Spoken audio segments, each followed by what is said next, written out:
seorang yang hendak menunaikan ibadah puasa, maka Allah Subhanahu wa taala memberikan pesan kepadanya, juga kepada setiap muslim beriman yang hendak berpuasa, agar tidak main-main dan menganggap ringan kesempatan Ramadan yang Allah berikan pada hidupnya, karena belum tentu nikmat itu akan diterima oleh setiap hamba, atau mungkin bisa berulang di kesempatan yang berikutnya. Tidak setiap orang bisa mendapatkan nikmat Ramadan, dan tidak setiap yang telah mendapatinya akan mengulangi di masa yang akan datang. Karena itu para sahabat Nabi SAW, begitu selesai kemudian mendapati Ramadan, maka banyak di antara mereka bahkan di penghujung Ramadan itu mengalirkan air matanya. Mereka menangis, berharap, ya Allah, kalau bisa jangan berhenti ya Allah, besok Ramadan lagi, lusa Ramadan lagi, pekan depan Ramadan lagi, kalau perlu setiap hari Ramadan ya Allah. Saking inginnya semua waktu itu Ramadan. Dan kita diberikan kesempatannya. Dan mereka tahu belum tentu tahun depan bisa berjumpa. Karena itu semua bermujahadah ketika akan tiba Ramadan. Dan begitu tiba Ramadan, maka kalimat la'allakum itu digunakan dengan sepenuh jiwanya. Maksimal ibadahnya.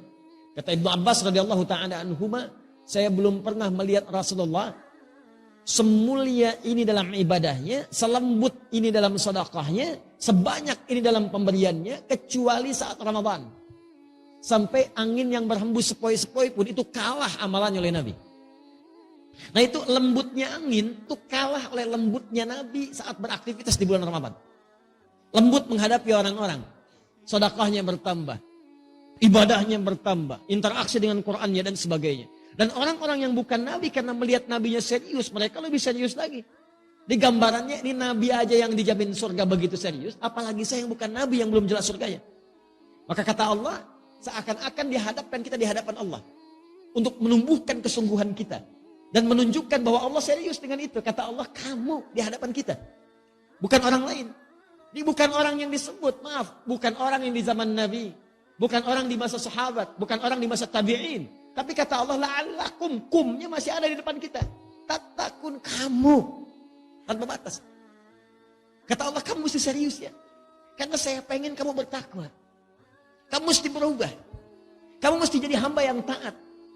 Mesti ada perbedaan ketika kamu lahir dengan kamu pulang. Saya ingin tingkatkan takwa kamu. Kalau Anda hafal Quran, demi Allah saya katakan, begitu disebut takwa, itu bisa berlinang air mata Anda. Karena ayat takwa selalu terkait dengan nilai kebaikan. Ketika Allah sebutkan takwa, maka Allah ingin tanamkan kebahagiaan. Kamu tingkatkan takwa supaya bahagia. Jadi ketika Anda dilatih takwa saat Ramadan, la'allakum tattaqun, supaya kamu takwa. Anda tanya, kenapa ya Allah? Kata Allah, saya pengen kamu bahagia. Ayo takwa. Wa may yattaqillaha yaj'al lahu makhraja wa yarzuqhu min haitsu la yahtasib. Ketika takwa meningkat kepada Allah, kata Allah, maka aku mudahkan hidupmu. Aku berikan solusi, aku limpahkan rezeki kepadamu. Makanya ketika Allah katakan la'allakum tattaqun, ayo serius supaya hidup kamu mudah. Ayo serius supaya rezeki kamu berlimpah.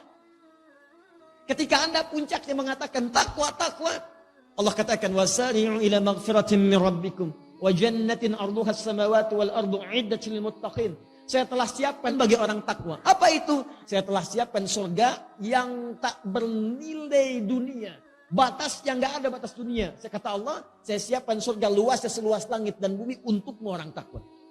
Jadi orang takwa itu, kata Allah, yang berhasil menunaikan ibadah puasanya, bukan sekedar meningkat takwanya, sholatnya, infaknya, Al-Qurannya, bukan sekedar di Ramadan. Bukan cuma di awal Ramadan. Sejak puasa itu dimulai, awal pertama Ramadan.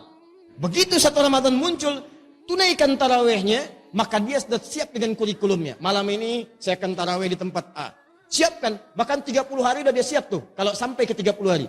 Malam ini di masjid A, malam ini masjid B. Sunnahnya baca Quran nanti saya akan capai sehari misalnya 10 juz. Bagi oleh dia, subuh baca sekian, zuhur baca sekian, asar baca sekian. Begitu tiba malamnya, maka dimulailah present ibadahnya. Orang takwa sudah siap. Dan yang paling menarik bukan cuma present, continuous. Hari pertama, saf pertama. Hari kedua, saf pertama juga. Jadi meningkat terus, konsisten di situ. Hari pertama datang sebelum maghrib, nunggu di masjid. Hari kedua habis isya baru datang. Nah ini belum konsisten. Dia Jadi kalau Anda ingin disebut dalam golongan yang ini mujahadah ini, yang serius ini dipertahankan sampai pertengahannya. Masya Allah, hari pertama, saf depan. Hari kedua, saf depan. Hari ketiga, saf depan. Hari keempat, saf depan. Hari kelima, saf depan. Sampai hari terakhir, saf depan. Nah, itu yang terbaik.